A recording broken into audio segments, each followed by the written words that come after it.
بسم الله الرحمن الرحيم. السلام عليكم يا شباب.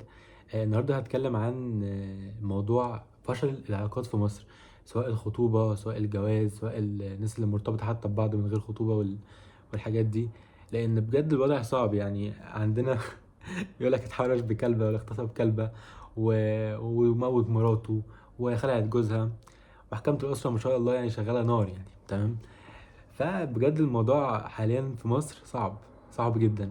فانا عامل قايمه، يعني انا عامل كاتب حوالي 30 نقطه، كاتب حوالي تقريبا 33 نقطه يعني تمام، من وجهه نظري عن ليه الجواز والعلاقات دي حاجه بتفشل بشكل كبير في مصر.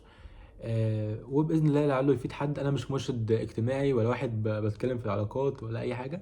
انا عندي كلام وعندي خبره يعني بسيطه، عايز اتكلم فيها وادردش فيها معاكم، ومتاكد ان انتوا تستفادوا يعني. انا كنت بقى ايه، عايز اطلع بكوبايه الشاي والشغل بتاع اليوتيوبرز ده، بس بصراحه انا ماليش في المشروبات قوي. ف فدي كده مش عارف دي دخلت فيها. فدي كوبايه ميه تمام، نشرب بس بقى. بس كده مش هنتكلم كتير بس تمام. والفيديو يبقى دسم جدا يعني. عشان دي بس كده بس. طيب، انا مش واخد بالترتيب، ولكن واحد قدامه القايمه وباذن الله يتكلم. اول حاجه، حته الدين. الدين كل الناس بتهمله او بتحطه كحاجه هامشيه، او يعني اغلب المسلمين بيبقوا عندهم الدين ده صبغه كده، اللي هو انت مسلم بس صبغه اسلام ما عندك. طيب هل انت بتصلي؟ لا ما بصليش، او باخر في الصلاه او بقطع. هل انت بتقرا قران؟ لا ما بقراش، او لو بقرا وانا مش فاهم اللي بقراه، او بقرا غلط، او مش بقرا باحكام التجويد، او بقرا يعني يا اما مش فاهم يا اما بقرا غلط اصلا، يا اما بقرا عشان اقرا وخلاص. طيب هل انت اصلا دارس فقه؟ سواء بقى في فقه المعاملات، فقه البيع، حاجات كتير عشان تعرف تتعامل بيه في حياتك، لان ربنا حط لنا منهج. لا والله انا مش دارس وباخدها كده بالبركه. وتلاقي ان هو بيعمل كميه حاجات حرام في يومه تمام بطريقه يعني غبيه، وهو اصلا مش عارف ان هي حرام. ده سبب جهله في الدين، وده بالتالي ينطبق على العلاقات.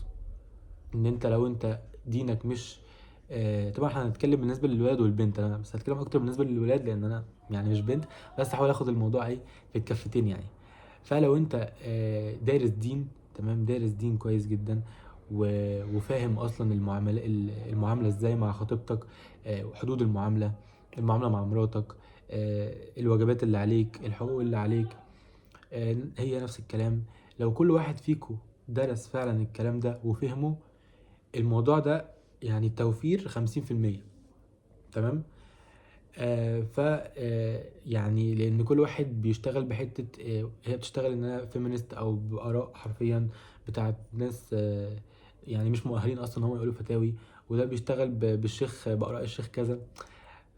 فكله بيتكلم وخلاص، وكله بيقول الكلام اللي على هواه وبعيدا عن الدين اصلا. يقول لك كمان بعيدا عن الدين، فيعني ايه بعيدا عن الدين؟ مفيش حاجه اسمها كده، ده الدين اصلا هو اصل الموضوع. فالمشكله ان احنا مش بنستخدم الدين في حياتنا، فبالتالي احنا بقينا كده. فلو كل واحد درس بشكل قوي فعلا ضوابط الخطوبه، الجواز، ازاي اتعامل مع الجنس الاخر كحدود، مع خطيبتي مع مراتي، كل ده يفرق. لو الست درست ده والراجل درس ده فعلا تمام، ومش بتحيز ومش بدرسه من حته غلط او من ناس مش موثوقه، لا من فعلا ناس موثوقه من كتب واحاديث فعلا صحيحه، ده وفر مشاكل وصراع وكلام ملوش لازمه وهبد كتير وحاجات بطريقه مش طبيعيه. فده نص الموضوع بالنسبه لي. ازاي تثقف عن الدين؟ عندك اليوتيوب، عندك باشمهندس ايمن عبد الرحيم، عندك كان بيتكلم عن الجواز، عندك دورات بقى عن الجواز والحاجات دي ماليه اليوتيوب، واعتقد في ناس افضل مني ان هو يرشحوا لك يعني. ولكن لازم تتثقف عن الدين بشكل عام تمام. غير المعاملات وغير الحاجات دي، انت نفسك تكون دينيا كويس، تكون لما يكون في حاجه انت تقول فتوى لان انت اوريدي قاريها قبل كده. لما حد عايز ياخد رايك في حاجه تبقى قوي دينيا، تبقى تعرف لو انت اتحطيت في موقف تعمل فيه ايه. حتى المواقف البسيطه، يعني مثلا معجون السنان بيفطر ما بيفطرش مثلا، لا انت لازم ما بيفطرش، بس لازم تتمضمض كويس جدا علشان ما تبلعش ويكون في حبه وتبلع وتبقى فاطر. في تفاصيل بسيطه قوي الواحد ما بياخدش باله منها، فانت لازم تكون قوي في دينك. ولما تكون قوي في دينك ده بيظهر عليك حتى. بعيدا عن العلاقات والحته بتاعت العلاقات، انت دينك تقوي نفسك دينيا. تمام. باشمهندس ايمن عامر، بودكاست ايه المشكله كويس، حاجات في الاول بسيطه.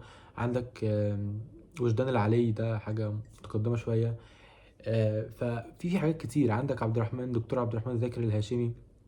عندك دول اللي في دماغي دلوقتي. عندك طبعا الدكتور احمد العربي، طبعا مين كمان يا ربي؟ في ناس مشهوره قوي والله، في ناس مشهوره قوي. عندك طبعا دكتور الشيخ مصطفى العدوي طبعا، يعني راجل عنده علم فعلا وهيفيدك. فدول اللي في دماغي دلوقتي يعني. او كده الفيديو طويل تمام، فانا افكر عادي يعني. بس مفيش حاجه جايه في دماغي بصراحه. يعني دول كويسين. وعندك طبعا بالنسبه للمواقع اسلام ويب، وابن باز، واسلام سؤال وجواب. لو هتاخد فتوى حاول تشوفها من 3 مواقع، تمام، مش من موقع واحد. ودول افضل 3 مواقع. ولا تقول لي كذا ولا كذا ولا دول افضل 3 مواقع. تمام، هتشوف الفتاوي فيهم يعني. فده كده حاجه بسيطه، تمام، بريف صغير. ودكتور عبد الرحمن ذاكر مش في الدين بس، في حاجات تانية، ولكن هيفيدك. الراجل ده كنز يعني. تمام. طيب ده اول حاجه اهو، خلصناها. ودي من اهم الحاجات. يعني حتى في حديث انا مش كاتب بالترتيب، بس كان فيه. طيب لما يبقى نوصل له بقى، ماشي. طيب تاني حاجه وهي الشخصيه.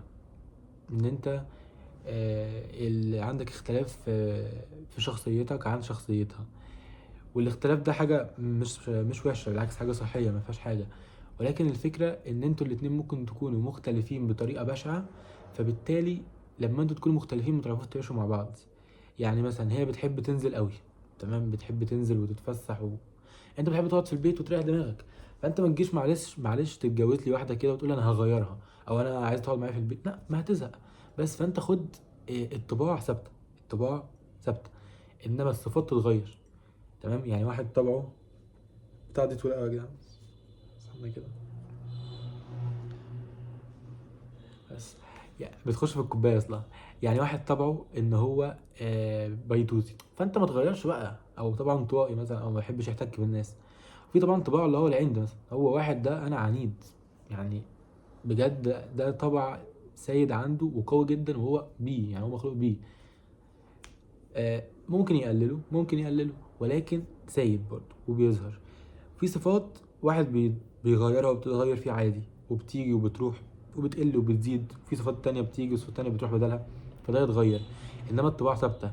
وعشان تعرف اكتر حتة الطباع دي، هتعرفها. يعني مثلا يقول لك الواد ده دايما قماص، ده قماص مثلا. الواد ده دايما بخيل او كريم. آه اسأل مامتك يعني بالذات يعني. مامتك، الناس القريبة منك، هيقول لك حتة الطباع دي. فالطباع ما تتغيرش. فانت اختار الشخص اللي يناسبك. كان في فيديو عامله عن ازاي تكتشف نفسك تقريبا، او تعرف انت عايز ايه او كده. ممكن تشوفوه، هيفيدكم جدا. بس باختصار هو اختبار اسمه اختبار الشخصية. الاختبار ده موقع اسمه جاسم الهارون. موقع اكتب كده في جوجل، هتلاقي الاختبار انت تعمله وهي تعمله. وكل واحد يشوف نتيجة التاني، تفهموا بعض، تفهموا دماغ بعض، صفات بعض. ايه الحاجات، اسأل جيميناي ايه الحاجات بقى اللي لو النمط ده والنمط ده، اللي هو نمط مكون من 4 حروف، تمام. اي ان مثلا تي جي مثلا، وهي اي ان اف جي مثلا. فتسأل جيميناي هل دول يتوافقوا مع بعض. ايه العيوب اللي ممكن تظهر تبقى تحديات معاهم. ايه المميزات. الحاجات دي بتفرق. طبعا مش بتديك حاجه مبدئيه بنسبه 100% اكيد، ولكن بتديك اوفر فيو، بتديك حاجه تعرف تقيس بيها حتى لو بنسبه بسيطه. الحاجات البيسكس خالص الاساسيه. فانت لازم تكون في التوافق في الشخصيه، تكونوا في انسجام ما بينكم. مش حد يمين خالص وحد شمال خالص. نفس الكلام في طريقه التفكير. ان انت لازم تكون طريقه تفكيرك زي طريقه تفكيرها. ما تكونش هي بتفكر في حاجات معينه مثلا. هي اهتماماتها مثلا الكوره والسياسه ومثلا يعني، مثلا الفاشن مثلا. وانت اهتماماتك بتكره الكوره، بتكره السياسه، بتكره الفاشن. فمفيش حاجات مشتركه. فانت اهتماماتك حاجات تانية خالص. الباسكت مثلا والدراسه مثلا اللي هو الفيزيكس مثلا، والحاجه تالتة. فمفيش رابط يعني. الاختلاف كويس. الاختلاف كويس وبيخلي كل واحد فيكم يسحب التاني عشان يجرب حاجات مختلفة وكده. لكن التشابه قوي برضو مش حلو. ولا ابيض ولا اسود، ولا اختلاف قوي ولا تشابه قوي، بس يكون في حاجات تتلاقوا فيها. وحتى لو حاجات انتوا مختلفين فيها تمام، دي حاجه كويسه. ممكن انت تخرجها بره منطقه الراحه بتاعتها، هي تخرج بره منطقه الراحه بتاعتك. فدي حاجات حلوه، تجارب حلوه. ولكن وقت تكونوا اهتماماتكم مفيش خالص، وانت وهي تفكيرها في حاجات معينه اصلا، حتى في الحياه ليها وجهه نظر معينه، او تربط بطريقه معينه على الحاجات دي، وانت ليك وجهه نظر معينه، فانتوا مش هتركبوا مع بعض. هي بقى تروح لنفس طريقه تفكيرها، وانت تروح لنفس طريقه تفكيرك. نفس الكلام. انت مثلا دي منرفزاني، بصوا يا جماعه، بجد منرفزاني. يعني المفروض دي لما بسحبها، دي لما بسحبها دي بتنزل لتحت. فلا، ما فيش يعني، هو يعني هما الاثنين طوال يعني. طيب، كنت بقول ايه؟ يعني انتوا لازم تختار شخص متوافق معاك. الاختلاف كويس، ولكن الاختلاف الزيادة وحش. في حاجة نسيتها والله، كانت مهمة كنت بقولها. بس فانت لازم التفكير يكون زي بعض. التفكير في المعتقدات، كل واحد ممكن يعني مثلا تسألها موقف. لو في مثلا ترابيزة، احنا بناكل في مطعم، وبعد ما الترابيزه دي احنا خلصنا اكل، هل انت هتستني الويتر يروح ويشيل كل حاجه، ولا انت مثلا هتبقى عايزه حتى تحطي له الحاجه في صينيه واحده عشان توفري عليه مثلا يعني؟ فتقول لك لا، يشيل عادي، دي شغلته وكده. في حد تاني يقول لك لا، ده انا عايز اساعده واوفر عليه. بعيدا عن حته الذوق، انا ده موقف جه في دماغي فحبيت اقوله يعني، لكن ده مش موقف يعني دقيق بنسبه 100%، ولكن طريقه تفكيركم في الحاجات. تمام. فلازم يكون متشابه في التربيه، في حاجات في الحياه اصلا. فلو ده مختلف، هيبقى في صدام كبير وكلاش ما بينكم. فلازم تكون طريقه تفكيركم مظبوطه، وتكون اهتماماتكم مظبوطه على بعض. يكون في لغه، عشان يكون في لغه حوار. تمام. فالشخصيه دي مهمه قوي يعني. طيب، خلصنا شخصيه. في كلام كتير يعني هيتقال. تمام. تالت حاجه وهي التفاهم. تمام.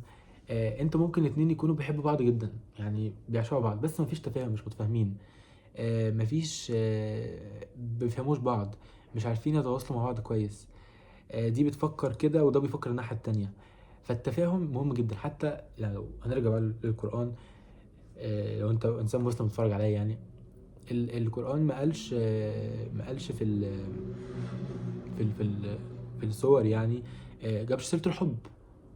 يعني جعلنا بينكم مودة ورحمة، ما جابش سيرة الحب. ففي حاجات أهم من الحب زي المودة والرحمة. اللي تكون بتودوا بعض وبتحبوا بعض وبتودوا بعض فعلا، وفي بينكم رحماء ببعض. تمام. وفي بينكم تفاهم، انتوا تكونوا متفاهمين فعلا مع بعض، مش اللي هو يعني واحد بجد بيشوف حاجات صعبة يعني. تمام. تكونوا فاهمين بعض، بتحلوا مشاكلكم بتفاهم بالراحة. بتفكروا بطريقة باراليل متوازية، مش هي بتفكر بطريقة معينة وانت بتفكر بطريقة تانية، واللي مش عاجبه يخبط دماغه في الحيط. حتى لو انتوا لو في موقف فكرتوا فيه بطريقة مختلفة، يبقى في تفاهم وتعرفوا توصلوا لحل مشترك. وده يعني بحر واسع التفاهم ده، ولكن انا بدي هنت من كل حاجة، وبحاول اتكلم في حاجة بسيطة. تمام. آه وبرضو كلمة مودة انا عايز اعرف معناها بالظبط برضو. عشان برضو مش لاقيتها قوي يعني، عشان في كلمة تانية في دماغي يعني شبهها. ف يعني عايز اعرف الفرق بين في صفات حلوة قوي. فالصفات الحلوة قوي دي بتكون كلها شبه بعض، مودة ورحمة مش عارف وايه وايه وايه. فانت عايز تعرف ايه الفرق بالظبط، يكون كده في فروقات بسيطة في اللغة. فبإذن الله بعد الفيديو ده الواحد هيشوف يعني. فلازم تكونوا متفاهمين مع بعض يا جماعة، لازم يكون في لغة تفاهم. مش لازم تكونوا بتحبوا بعض أكتر حاجة، لأن الحب ده بيروح وبيجي. أنت في أول شهر أو أول سنة هتكونوا بتحبوا بعض جدا. تمام. بعد كده الحب هيقل، زي أي حاجة في الدنيا هتتعودوا على بعض كده. ساعات هيزيد، أنت هتزوده بحاجات، بمواقف، ب- بمفاجآت، بهدايا. فالحب ده مش حاجة برضو أساسية. مش لازم تكونوا بتموتوا في بعض عشان تتجوزوا بعض.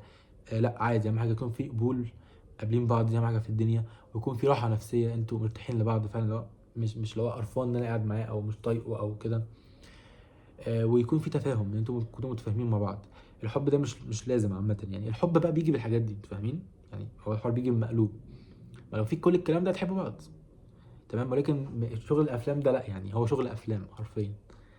برضه ما تكونوش كارهين بعض، عشان ما حدش برضه، في ناس برضه بتفكر بتفهم كلامي غلط يعني. لا، ولا كارهين ولا عاشقين بعض، مش لازم. فكده خلصنا التفاهم، دي النقطة التالتة. تمام. تالت حاجة بقى، ودي مهمه جدا جدا جدا. انا ندمان بس شويه ان انا مش مرتب، بس انا ايه، ما صدقت ان الدنيا هاديه فالكلام موجود يعني. ماشي، تالت حاجه وهي سيكولوجيه وتفكير الراجل والست. بصوا يا جماعه، بصوا يا جماعه، الراجل بيفكر بطريقه معينه والست بتفكر بطريقه معينه. الست بتفكر، طبعا انا بقول الاغلب، مش 100%، تمام، ولكن ده الاغلب. بنسبه كبيره الست بتفكر بالمشاعر وبالعاطفه، ومش كل حاجه زي واحد زائد واحد بيساوي اتنين. مش مثلا هي زعلانه فتقول انت زعلانه ليه، لا، هي عايزاك تسمعه وخلاص، او مش عايزاك تسال، تمام، مش اللي هو عايز اجابه وخلاص عشان اخليك ما تزعليش، لا، هي جاست اللي هو بتتكلم وخلاص، او زعلانه وخلاص. نفس الكلام، ساعات بتبقى عامله نفسها زعلانه عشان انت تصالحها، فانت بتفكر ان هي زعلانه، ان هي مش زعلانه، بتستهبل عليك. نفس الكلام الراجل ساعات بيبقى مثلا ليه طريقه تفكير معينه، فالست بتبقى عكسها، فبتشوف ان هو بيفكر بطريقه دايما منطقيه، او مش بيفكر بنفس تفكيرها، تمام. فاللي هو حته ان هي مش كل حاجه بالورقه والقلم، ومش كل حاجه زي ما الراجل بيفكر. وده طبعا الراجل موجود برضه عشان كده، ولا الست ينفع تتشال والراجل يفضل موجود، ولا الراجل ينفع يشيل والست تفضل موجوده. فهم الاثنين موجودين مع بعض عشان يوزنوا الكفه. هو يفكر قوي مثلا بدماغه فهي ترخي معاه شويه، نفس الكلام هي تستهبل وتبقى في الحته بتاعت المشاعر دي قوي، فلا يقول لها ايه، يخليها تفرمل. فهو الموضوع متكافئ. فانت لازم تفهم طريقه تفكير الست بتفكر ازاي. طريقه تفكير الست مش بتفكر زيك، مش بتفكر زي صاحبك، لا، بتفكر بطريقه معينه عشان تعرف تتعامل معاها. الكلام ده مش مع مراتك بس، مع مراتك، مع اختك، مع امك. فانت لازم تفهم هم بيفكروا ازاي، وتعرف تكسب الكلام معاهم والتعامل معاهم، تمام. لو عملتهم بالطريقه اللي انت بتعامل بيها اخوك او صاحبك او اي راجل، مش هتظبط. فده الذكاء الاجتماعي يعني، تمام، ان انت لازم تفكر بتفكيرها. وده طبعا بتتعمل عن طريق كورسز بقى وكتب. عندك كتاب شفته كنت قاري اللي هو كان الرجال من المريخ والنساء من الزهرة. في طبعا كتب كتير، ولكن الحوار ده مهم جدا، ولازم تثقف نفسك فيه على ابعد مدى. وطبعا انت يعني، برضو انا بتكلم الاثنين، انت لازم عشان تتعاملي مع اخوك تتعاملي مع ابوكي. لو فعلا انت مثلا عرفت تظبط الحته دي، حتى تلاقي نفسك بتعرف تتعامل مع ابوك كويس، تمام. يعني ابوك عمالين راجع من الشغل وقرفان، يا بابا انا عايز كذا، ما الراجل اللي راجع من الشغل وتعبان ونفسه يفجر كل همومه فيك.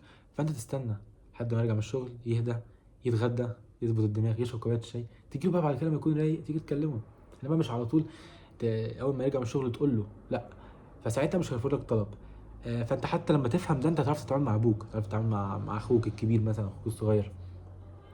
فانت ما تفكرش بتفكيرها وهي ما تفكرش بتفكيرك، او يعني انت ما تفكرش اسف بتفكيرك فيها وهي ما تفكرش بتفكيرها فيك، لا، لازم تبدلوا الادوار. في مثال عمال من اول ما انا اتكلمت في النقطه دي، يعني كنت عايز اقوله بس ناسي بصراحه. مش مستحضره في دماغي، يعني كان مثال مهم يعني. مش فاكر بس كان مثال فعلا مهم. بس اللي هو انت مضمون الكلام ان انت عشان تكسبها وانت تكسبيه، فكروا بطريقه تفكير بعض عشان المواضيع تتحل، تمام. دي حاجه لازم تقرا عنها جدا يعني، وتقري عنها. طيب، موضوع كبير قوي والله يا جماعه يعني. رابع حاجه وهي الفلوس. اللي يقول لك الفلوس مش مهمه، آه يعني مش عارف اقول لك ايه، بس الفلوس مهمه جدا. ودي حاجه نسبيه. يعني ايه؟ يعني ممكن واحد بالنسبه له ان انا اتجوز واعيش مع مراتي في شقه ايجار، او في شقه مثلا 100 متر ولا 120 متر، واكل اكل معين، واودي عليه مدارس معينه حكومه مثلا او خاص او كده. فده انا فل بالنسبه لي، وما دام انت راضي وهي راضيه خلاص، ده فل ومفيهوش اي حاجه، وراجل ناجح يعني انا بالنسبه لي مفيهوش اي حاجه. في واحد تاني يقول لك انا بصراحه لا، انا عايز اودي عيالي افضل مدارس انترناشونال، عايز اسفرهم يكملوا تعليمهم بره، عايزهم فعلا يبقى معاهم تعليم قوي، وعايز مراتي اخليها في حته معينه واوفر عليها دي سكه تانية. فايه العبره اللي انا عايز اقوله؟ الفكره ان انت تختار واحده متوافقه مع دماغك. لو انت عايز تعيش في طبقه معينه تكون هي قبل ده، وطبعا انت عايز تطور وكل حاجه، بس هي اوريدي تكون عارفه ان ده الوضع اللي هيتعاش عليه. طورت كان بها، يعني وصلت حته بعد كان بها، ما طورتش هي عارفه الليله.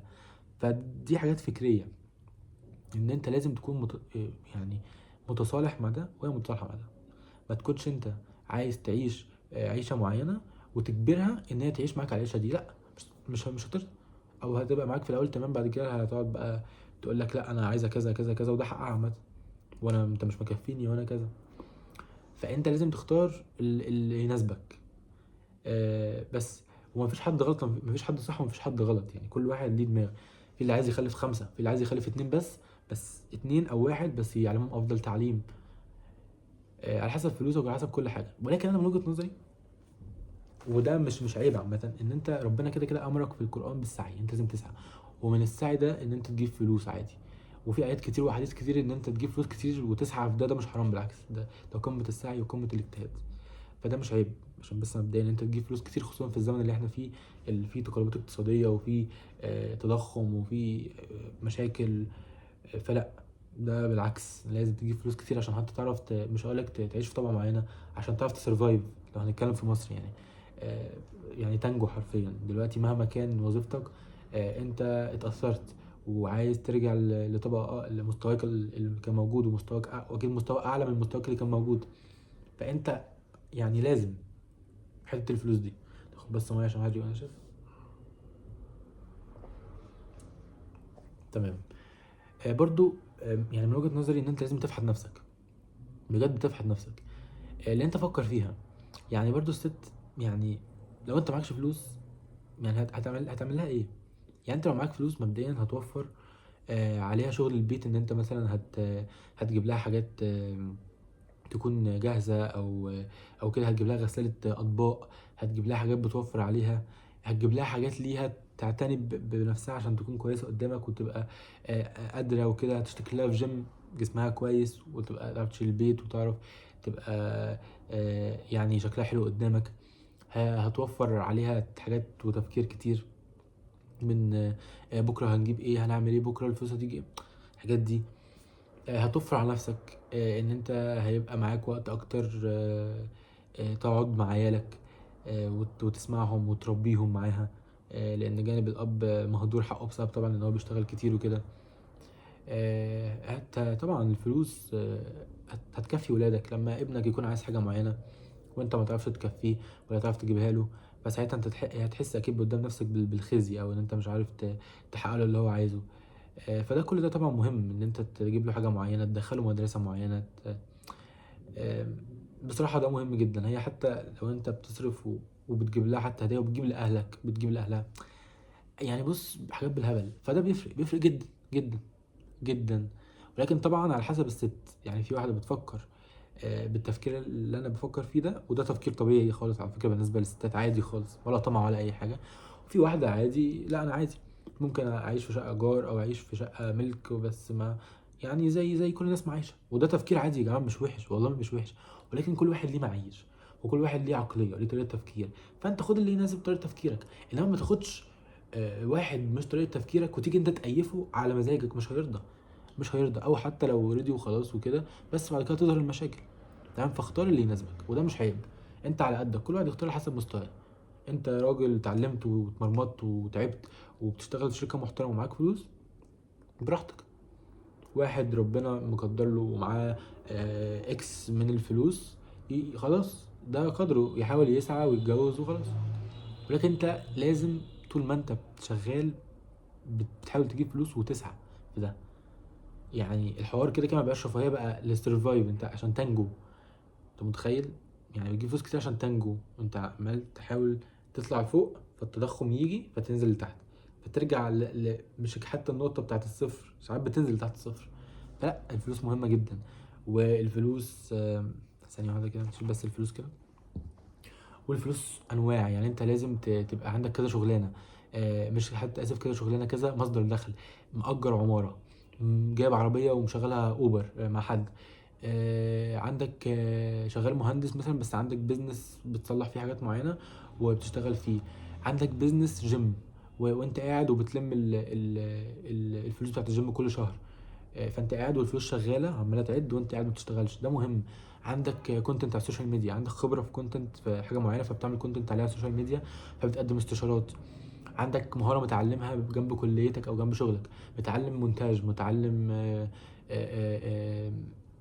اسمه ايه، جرافيك ديزاين، متعلم حاجه معينه في البرمجه، فرونت اند، مثلا اي اي، ايا كان. لازم يكون في حاجه جنب مصدر شغلك، ايا كان مصدر شغلك. لازم يكون في على الاقل مصدرين دخل، ده على الاقل. ولو 3 أو 4 طبعا زي الفل. وحاول برضو تكون ذكي، يعني حاول لو حاجة واحدة انت بتعملها تقدر تعدد منها مصادر الدخل تبقى حاجة كويسة. يعني مثلا، يعني في حاجة شفتها من فترة ان حد كان عامل مدونة او بلوج حلو، فهو مبدئيا بيكسب من البلوج دي ليه؟ لان هو المقال اللي بيخش بيبقى فيه اعلانات في الجنب، فبالتالي بيكسب من الاعلانات. دي اول حاجة. تاني حاجة بيسوق لشغله فيها، فهو بيكسب ان هو بيجيله عملاء. برضو بيسوق لشغل الناس فيها والمواقع فيها. بيحط مثلا الريفرال كود بتاعه في مواقع معينه، فلما حد يخش يدوس كليك ويعمل ساين اب هو ياخد نسبه من الفلوس بتاعت الشخص اللي دخل وسجل ده. فبياخد من المقال الواحد او من حاجه واحده كذا حاجه. وممكن يكون بيعمل قناه على اليوتيوب بيعرض فيها ازاي تعمل مدونه زيه وتكون كويس، فبالتالي ده بيكسب من اليوتيوب. وممكن يكسب كمان من اليوتيوب ان هو يحط في الفيديو ده اللي هو بيقولك ازاي تعمل مدونة وتبقى شاطر وكده، يحط كورس او يحط استشارات، فدي بيكسب من الكورس اللي هو عامله من الاستشارات. فحاول تعدد مصادر الدخل، حاول يبقى عندك كذا حاجة انت شغال فيها او كذا مهارة عندك. يعني انت مثلا واحد مصور، تمام، متبقاش مصور بس، مصور، بتتعلم، شاطر في المونتاج جدا، آه، عندك سوفت سكيلز عاليه، بتعرف تتعامل مع الناس كويس وده بيفرق جدا عامه. مش محتاج حد مثلا هو اللي يروح ويتواصل مع الشركات وكده. عندك مهاره ان انت في الماركتنج كويس جدا وشغل الايجنسيز وكده، فانت ممكن تجيب منه حبه فلوس. وعندك اوفر فيو خبره، انت حتى ممكن توظف كل ده في حاجه واحده، انت فاهم. عندك مثلا خبره في الحاجات اللي هي الكريتيكال جدا في المونتاج، يعني مثلا الاوديو انجينيرنج والحاجات دي. فبالتالي انت ممكن تشتغل فريلانس فيها، في اي حاجه بتجيب فلوس ورا حول المجال بتاعك تدوس فيها، تمام. واحد فرونت اند، لا، خليك فلوس ستاك وخش في الاندرويد عادي، خد عنه نظره. لازم تكون متوسع، دي الفكره، وتحاول تجمع فلوس وتفكر وتسعى. ولو عندك واحد شاطر ممكن يعني واحد شاطر مثلا بيعمل مشروع او بيجيب فلوس او ايا كان، تحاول تخش معاه، تحاول تبقى معاك علاقات كتير. العلاقات مهمة عشان تعرف الناس، تعرف الدنيا عاملة ازاي، وده بيوصل ده وده بيوصل ده، وده بتعرف منه معلومة عن حد بعيد اصلا، فبتعرف معلومة من حد انت عارفه عن حد بعيد، انت فاهمني، فبتوصلك المعلومة. فالفلوس مهمة، وطبعا انا يعني دي نقطة كبيرة جدا، ولكن لازم تتعود تبقى معاك فلوس مهما كان سنك، مهما كنت فين، وما تقولش انا صغير، مفيش الكلام ده. لازم تجيب فلوس، وتحاول تكون ذكي وانت بتجيب فلوس. توظف اللي انت بتتعلمه في انت تجيب فلوس كتير. تمام تمام. برضو التوافق، ان انتوا لازم تكونوا متوافقين. دي انا اتكلمت عنها تقريبا يعني، بس انتوا متوافقين من حيث الدين، من حيث القيم، من حيث العادات، من حيث الافكار، من حيث المواقف. لو حصل موقف كده انا هعمل ايه وانت تعملي ايه. ناس تفكيرها غريب، فاهمين، ومختلف. من حيث التوافق الفكري زي ما انا قلت، التوافق المادي، التوافق الاجتماعي، ما تكونش هي اعلى منك قوي ولا انت اقل منها قوي. التوافق في السن، افضل البنات بتكون اعلى من الولاد، فانت لو تتجوز واحده تكون اقل منك ب3 سنين يعني بالمينيمم، او 5 يعني، بس 3 كويس، او تكون قدك او اصغر منك بسنه. اكبر منك مش افضل حاجه طبعا، ممكن يعني، انا مش بقول لك لا، لو اكبر منك عادي ممكن تتجوز، ولكن انا بتكلم في الافريج. ما تتجوز واحده اكبر منك اكيد بكتير، ده مش افضل حاجه. نفس الكلام البنات بجد. انا عارف ان انا مش بتكلم على البنات يعني، بس البنات يعني بجد شغل ان انت، شغل اللي هو لازم تتجوزي قبل سن كذا عشان مش عارف ايه، الكلام ده هكس بالنسبه لي. في الزمن اللي احنا فيه ده انت بتدور على ابره في كوم قش، تمام، الشخص الكويس يعني بشبهه بكده. فانت استني واشتغلي على نفسك وطوري على نفسك وطوري نفسك عادي خالص، وجيبي فلوس وظبطي نفسك. وتشيلي حتى من على اهلك وتعملي اللي انت عايزاه. جه الشخص تمام، ما جاش خلاص حرفيا. يعني ما تتجوزيش بقى عشان شغل الترندز وكل بقى بينزل انا اتجوزت وانا خطبت. فكك من كل الكلام ده، فكك من كل الكلام ده اللي عمال يخطب ويتجوز كل يوم ده. كل ده بولشيت حرفيا. فلا، انت كملي حياتك وظبطي نفسك واشتغلي وخلي ركزي في دراستك وركزي في حياتك. الراجل جه وتمام خلاص، ما جاش طز يعني تمام. وفي السماء رزقكم وما توعدون. يعني مش لازم الرزق ده يكون جواز، مش لازم. آه عادي ممكن تتجوزي متأخر عادي. فهي الفكرة مش عشان لازم، المجتمع هو اللي خلاها لازم، انما طز في المجتمع مش هيعمل لك حاجة يعني تمام. سادس حاجة وهي الضوابط. ناخد بس، والله المية دي أفضل حاجة. الناس ما بتشربش مية، الناس بتشرب بيقول لك بيبسي مية يا جدعان، مية. حد بيشرب مية في يومه؟ يعني أعرف ناس كتير فعلا ما بيشربش مية في يومه. طيب إيه الضوابط؟ الضوابط ما دي تبع الدين تمام. بس يعني لازم يكون في ضوابط. لازم تعرف ضوابط الخطوبة، لازم تعرف ضوابط كل مرحلة انت تخش فيها. الناس اللي بترتبط دي ما ينفعش. فانت لازم تعرف، حتى لو انت مخطوبين لازم تعرف ضوابط الكلام. انتوا بتتكلموا مع بعض في التليفون تمام، ولكن يكون في حد باصص عليكوا. ما تكونش قاعد مثلا في حته مقفوله وبتتكلموا في التليفون. يكون الكلام مش بالساعات، لكن كلام لمعرفه الاهتمامات وكده. ما يكونش عمال على بطال، ما يكونش صوري لي وصور لي والحاجات تمام. فالضوابط لازم. ولو انت يعني دي حاجات الف ب انا عارف والله، بس احنا للاسف في مصر مفتقرين الحاجات دي. فما دام انت عارف الضوابط وهي عارفه الضوابط الشرعيه طبعا، والضوابط حتى غير الشرعيه، الضوابط اللي هي القيم والاخلاق تمام. وال والعرف تمام، والحاجات بتاعتنا. فالحاجات دي اساسيه يا جماعه، يعني بالله عليكم. يعني الواحد بيشوف حاجات ما تتقالش يعني. فالحاجات دي لازم تبقى موجوده، ولازم كل واحد يحطها قدام عينه دايما. وهو في اي قعده مع بنت في الخطوبه او ايا كان، او حتى لو بيفكر قاعد بيكلم بنت بطريقه مش غير شرعيه، اللي هو حوار الارتباط والواتساب وكده. فده لازم تقروا عن الموضوع ده وتثقفوا نفسكم فيه يعني. طيب طبعا كل اللي أنا بقوله ده فشل. الجواز في مصر ده من اسبابه، يعني ما كانش ممكن الناس عندهم كل ده اصلا. طيب ده كده 5 7. بص بقى، الاهل يا جماعه من اكتر الحاجات اللي بتبهدل الجوازات، سواء من الست او من الراجل. ان هم بيتدخلوا في كل حاجه حرفيا. ان هم في ناس بتكون مش اسويه، يقول لك شوف مراتك بتعمل ايه، ويسخنوا الراجل على مراته. في راجل دلدول لامه وكده. في ست بتحاول تكيد اخت جوزها وام جوزها. كل القرف ده تمام ماشي. لازم حتى لو موجود وعيلتك فيها كده للاسف وانت معترف، او عيلتك او كده، لازم يكون في حدود. لازم يكون في حدود ما بينك وبين مراتك، ويكون في ثقه. الحاجات يعني حتى لو امك، انا عارف الموضوع صعب، بس ممكن عادي جدا تكون امك بتحاول توقع او ايا كان تمام. انا بتكلم بشكل عام ماشي. في امهات يعني في ناس بجد صعبه يعني، اللي هو تقول لك شوف مراتك عملت كذا وهو اصلا ما عملتش كذا، بس هي بتقول كده عشان تسخنك عليها او غيرانه منها، او مش اصلا مش راضيه ان الجواز دي كانت تتم تمام. ففي حاجات بالهبل. فانت لازم يكون في ثقه، ويكون في صراحه، ويكون في ان الكلام اللي ما بيننا ما يطلعش بره البيت. لازم والاخوات، لو انت عندك اخ عندك اخت، لو في زعل ما بينكم، اوعى تبان قدام مراتك او اوعى تباني قدام جوزك ان انتوا زعلانين من بعض. آه، انتوا مع بعض زعلانين ومتضايقين، بس انت مع اخوك قدامها، او انت مع اخوكي قدامه سمنه على العسل. اوعى تحكي مشاكل عيلتك لمراتك تمام. ده لازم. او انا متضايق من اخويا، متضايق، ده ابدا يعني.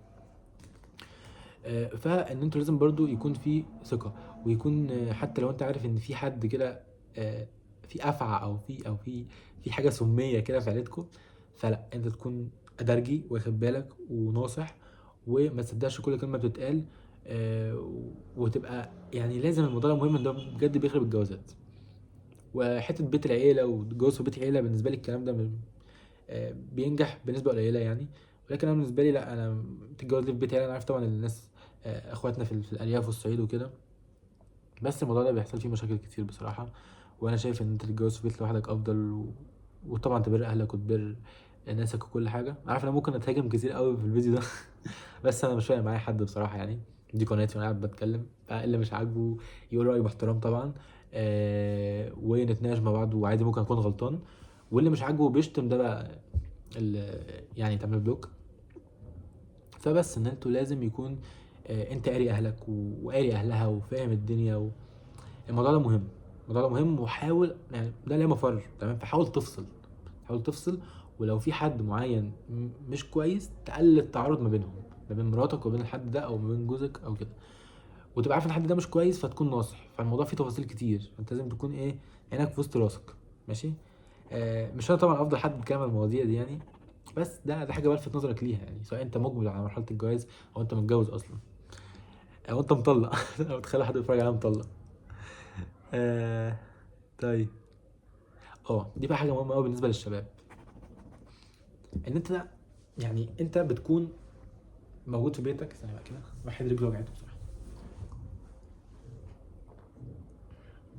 انت بتكون موجود في بيتك اصلا مش عارف تقلي بيضه، امك هي اللي بتروق لك سريرك، امك هي اللي بتنضف لك حاجتك، امك هي اللي بتكوي لك، تصحى الصبح، يا ابني يا ابني انت بتروق اوضتك، عيل صغير فاهم، روق اوضتك، مش عارف ايه.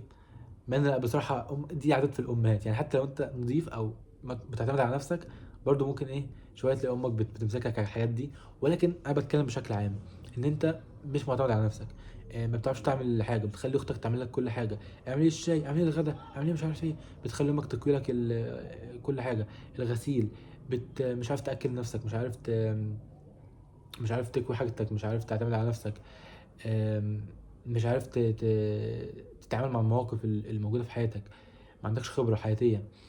فبالتالي انت ما تستناش ان انت يعني، او ممكن تستنى تمام ان ده هيحصل، اكيد مراتك تخدمك وكل حاجه، بس في ناس انا بالنسبه لي غلط ان انت مثلا مراتك كل مره تحضر لك الحمام ومش عارف تلبسك البدله وتلبسك الشراب، انت ماشي اكتع يعني، انت اكتع بالعكس، انت وفر عليها وخليك معتمد على نفسك. في ناس بتخلي مراتاتها بجد يعملوا لها كل حاجه، يا جماعه مش كده يعني، دي الست دي بتعمل مليار حاجه، خصوصا لو انت عندك ولاد بقى يعني، فمذاكره ومش عارف ساعات بتودي التمرين كمان انت مش بتكون موجود، واكل وغسيل وتربيه وليك، بتكون ليك برضو تقعد معاك مليار حاجه، مليار، تعب بالبيت والتربيه ده ما يقدرش عليه اي راجل. فانت معلش ما في ناس بتبقى معتمده بطريقه مش طبيعيه. وهقول لك على حاجه، لو انت معتمد من بيت في بيت اهلك على نفسك، وبتعمل كل حاجتك بنفسك واهلك عودوك على ده، او انت حتى لو اهلك ما عودوكش على ده بس انت اتعودت ان انت تعمل ده، سواء ان انت عودت نفسك بنفسك او انت عشت لوحدك فتره فتعودت او ايا كان، لما انت تيجي بيت مراتك الموضوع هيختلف، وهتلاقي نفسك انت فعلا معتمد على نفسك، ومش اللي هو كل حاجه لبسي البتاع يعني، في حاجات بجد بسيطه. فانت لازم تعتمد على نفسك، ومراتك هتقدر ده على فكره، وهتقدر انت انسان بتعتمد على نفسك ومش تطلب منها حاجات كتير وكده. مش بقول ان انت برضو، عشان انا عارف العقول والله يعني، في ناس، مش بقول ان انت ما تطلبش منها حاجه، ولكن كل حاجه بالمسايسه. هي لو انسانه كويسه ولقيتك بتعمل ده وتوفر عليها، هي من نفسها اصلا هتبقى عايزه تعمل لك حاجه تانية وتردها لك. فده لو انتوا الاتنين كويسين مع بعض الحوار ده هيحصل تلقائي يعني. تمام. تمام.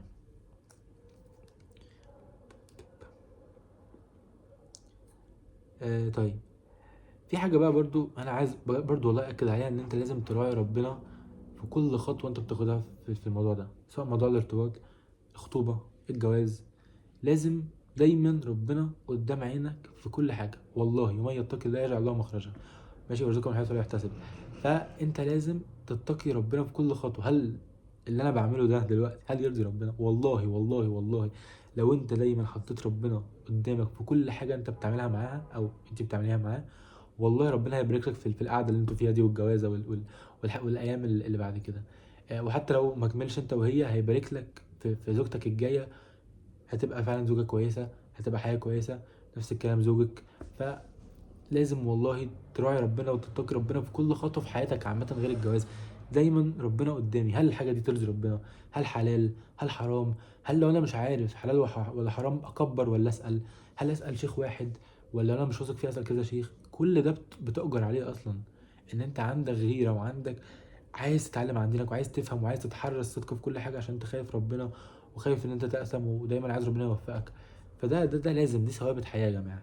انا بقول ثوابت حياه للاسف المفروض تكون عند الناس، ولكن الثوابت دي مش عند الناس، فبتظهر في الجواز ان هو اصلا ما عندوش ثوابت حياه او ثوابت تعامل او كده، فده بيظهر في الجواز. فالانسان محتاج، الواحد محتاج يتعلم اساسيات الحاجات في الحياه قبل اصلا ما يتجوز. الجواز دي مرحله كبيره يعني، انا بتكلم في العصر اللي احنا فيه ده طبعا يعني. يعني ماشي، وده جاي الكلام ده يعني. بالنسبه لتاسع حاجه، وهي الاسئله الكريتيكال. انت لازم في مرحله الجواز والارتباط وكده تكون انسان ذكي. حتى لو انت في الحاجات دي مش ذكي، لازم تكون ذكي. ماشي. يعني ايه؟ يعني انت لازم وانت في مرحله الخطوبه تسال اسئله، يعني عارف انت، زي اسئله مثلا انت هتروح تتقدم لواحده ابوها لواء جيش او كده، تلاقيه دورهم او بيسال اسئله كده صايعه، فاهم؟ فانت لازم تسال اسئله من النوعيه دي، وتحاول تعمل اسقاط. تمام، يعني مثلا ايه رايك، تمام، في موضوع القوامه بالظبط. لو الست، ممكن برضو هي تسالك، ده سؤال البنات، لو الست تمام بتشتغل ومعاها فلوس، الفلوس دي تصرف بيها على البيت ولا انت يعني انت تحق ان انت تقول لها اصرفي بيها على البيت وكده، ولا الفلوس دي بتاعتها؟ دي حته وحاجه بسيطه. ايه رايك تسالها بقى انت، ايه رايك مثلا في الحاجات اللي بتحصل دلوقتي مثلا في موقف معين، في طريقه تفكير معينه، في حاجات النسويات، في الفيمينست، الحاجات بقى المتخلفه بتاعت الريد بيل والبلاك بيل. الحاجات دي في جزء منها صح، انا هبقى اعمل عنها فيديو، ولكن في هزي كتير فيها جدا.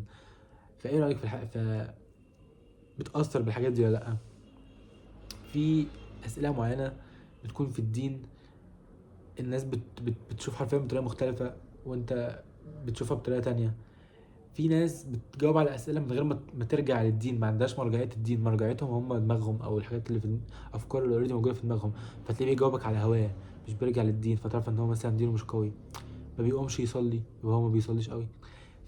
الموضوع ده كبير قوي، ولكن انت لازم تسال جيميناي، وتقعد مع انسان حكيم كده يديك اسئله، وتفكر مع نفسك، وتثقف نفسك، وتبقى انت مثقف عشان تعرف تسال الاسئله دي.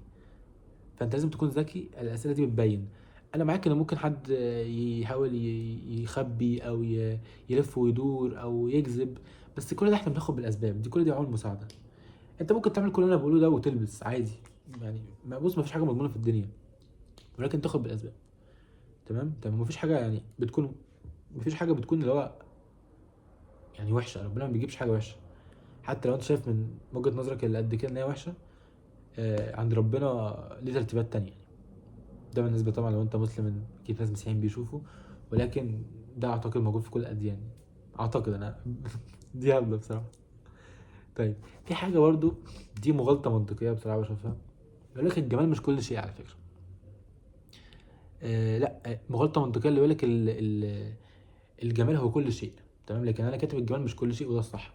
يقول لك انا عايز واحده جميله قوي، ماشي، جميل، ده جميل يعني، وحقك.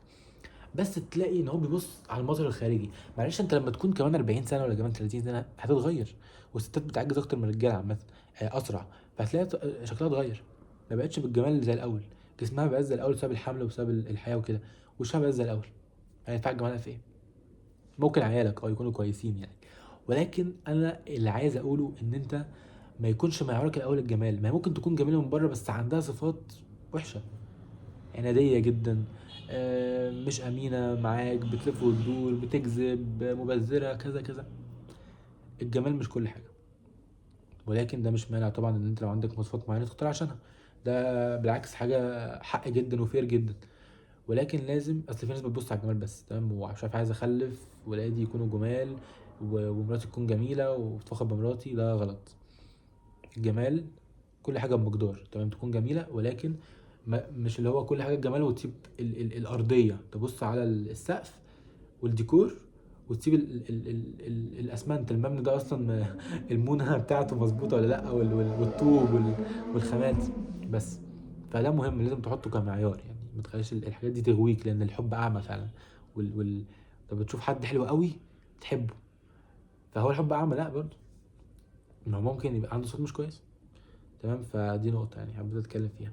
بالنسبة للراجل والست، انا اسف ان انا مش بتكلم للبنات بس، انا موجه للولاد، ولكن الكلام اللي انا بقوله ده عموما يعني. طيب، في حاجة في قمة الأهمية، وهي ثانية بس مش كده، وهي الأطفال والتربية. من وجهة نظري في العصر اللي احنا موجودين فيه، خصوصا في مصر، انا بتكلم في مصر، حتة الأطفال، إن أنت يكون عندك كام طفل، أنا بالنسبة لي يعني في عصر التشتت اللي احنا فيه، والضعف النفسي، الواحد مبقاش عنده قوة نفسية مع نفسه، مش هقول لك مع ولادك، مع نفسه. وحتى ابوك دلوقتي تلاقيه بيقلب في ريلز وحاجات كده. في التضخم اللي احنا فيه، الامراض النفسيه اللي احنا موجودين فيها، في التشتت، في ضعف الاراده، في الفتن. ف يعني انا بالنسبه لي ان اتخلف، طبعا ده يعني حاجه يعني نسبيه جدا وبالنسبه لي تمام، بس الله اعلم، كل واحد على حسب مقدرته. بس بجد شايف ان انت تخلف اتنين بس، اتنين وتظبطهم كويس وتربيهم كويس وتعلمهم كويس وخلاص. لان انت مش بتعلمهم بس، انت بتربي عشان تربيهم صح. صح صح. يعني من 30 سنه، او مش من 30 سنه، خليها من 20 سنه. من 20 سنه ما كانش فيه كل الكلام اللي احنا موجودين فيه ده، ومع ذلك كان اغلب الابهات بتاعتنا طبعا، وبرده ساعات الامهات، بس الابهات اكتر، ما كانش فيه تربيه، كان فيه سلوكيات كتير مش كويسه. فبالتالي الواحد برضو اكيد اتربى وكل حاجه يعني، اكيد طبعا، بس برضو مش بنسبة 100%، ولا ممكن 90% حتى يعني، ممكن 85% الموضوع يوصل. في تروماز كتير جات لنا بسبب اهالينا، وفي حاجات اهالينا اهملوا فيها، ولو كانوا ادونا وقت اكتر كنا هنبقى كويسين فيها. في حاجات احنا نفتكرها جدا في التعامل، وفي الذوق والله دلوقتي واحد بيشوفه، فده دليل على ان مفيش تربيه، فاهمين؟ في حاجات كتير، حاجات كنا ممكن نبقى افضل فيها. ده من 20 سنه، تضخم قل، عيشه كانت افضل، استقرار افضل، فرص اكتر، ما كانش في السوشيال ميديا بشكل قوي، فكان الموضوع كويس. ما بالك بقى دلوقتي اللي الاب بيشتغل اصلا، الاب اصلا ما بيشوفش مراته، او الزوج ما بيشوفش مراته اصلا عشان الشغل. ما بالك بقى لو الولاد. فالفكره ان انت ما تكونش لسه بي بس، او فيزا بس، انت لازم تربي ولادك بجد. دور الاب، اقرا يا جماعه في الحاجات دي، في التربيه، في علم النفس، اقرا دكتور عماد رشاد عثمان، اقرا كتب في علم النفس، كتب في التربيه، كتب في السلوكيات، الحاجات دي مهمه جدا.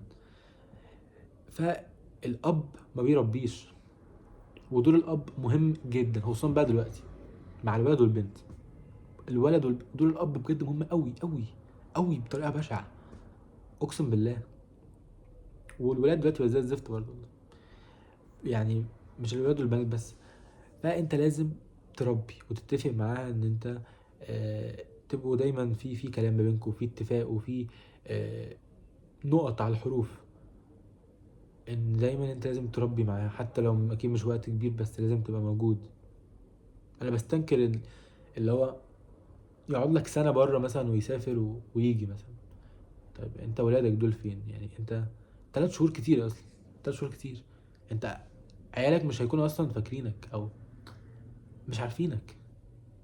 انت ولا تعرف هو حصل له ايه في المدرسه النهارده، ولا حد قال له كلمه مش عارف عملت له ايه، ولا ازاي الموقف ده كان يتعامل معاه ومحدش قال له ان هو انت مش موجود، ولا هي بنتك مش الموضوع عاكك. فالناس اللي بتسافر يعني بره عشان اجيب فلوس، وعشان يا اما تاخد اهلك او مراتك، يا اما ما تسافرش، او تسافر شهرين، شهر اخرك ترجع، مش ب5 شهور بالسنه يعني. فالتربيه مهمه جدا، والاطفال ده يا جدعان مهمه قوي قوي قوي. انا بس عشان تعبت شويه فمش هرغي بشكل قوي، ولكن الموضوع ده لازم يكون في جزء، حتى لو في اليوم، لو نص ساعه تلعب مع ابنك حتى، وانت بتلعب معاه تقعد تساله وتعرف منه الحاجات اللي حصلت، وتساله كده اسئله يعني عملت ايه النهارده، حد ضايقك، فرحت ليه، اتبسطت ليه. حاول تسال حتى اسئله عامه بس تكون شافيه وكافيه، بحيث تعرف الوضع العام. لان انا فاهم اكيد الشغل وكل الكلام ده، ولكن ما دام انت خلفت يبقى دي مسؤوليه، ولازم تدي وقت للشخص اللي انت مخلفه عشان يبقى كويس. بس خلص حط نقطه كده وخلص الكلام. فلازم تكون حاضر وموجود، ده حاجه مهمه. برضو في حاجه انا كنت عامل عنها فيديو اصلا، بس حبيت اقولها يعني. من حاجات السيكولوجيات انت تفهم لغه الحب. يعني في ناس بتحب الهدايا جدا جدا، فانت تجيب لهم هدايا يطيروا من الفرحه. في ناس ما بتحبش هدايا، انا نفسي عادي يعني ما بحبش هدايا قوي. بحب الافعال. انا حد بيعمل لي حاجات فبعرف ان هو بيظهر لي حب من ده، او بحب اللغه دي ان حد ي... ي... يعمل معايا افعال وكده، فده بحبه. في ناس الاحضان، ان انت تلمسه، لو انت لمسته وقعدت تحضنه وقعدت تبوسه تلاقيه اتحول معاك، احب ده جدا. في ناس اللي هو اللمس وكده يعني. في ناس بالكلمه الحلوه، الكلام، بيحبوا الكلام. فانت لازم تعرف ده لمراتك وانت تعرف ده لجوزك، بس بالذات برضو لمراتك. يعني انت ما تعرفش تجيب لها في هدايا في هدايا وهي اصلا مش بتحب الهدايا. انت لو انت ذكي وقلت لها كلمتين حلوين كل يوم خلاص الموضوع خلص.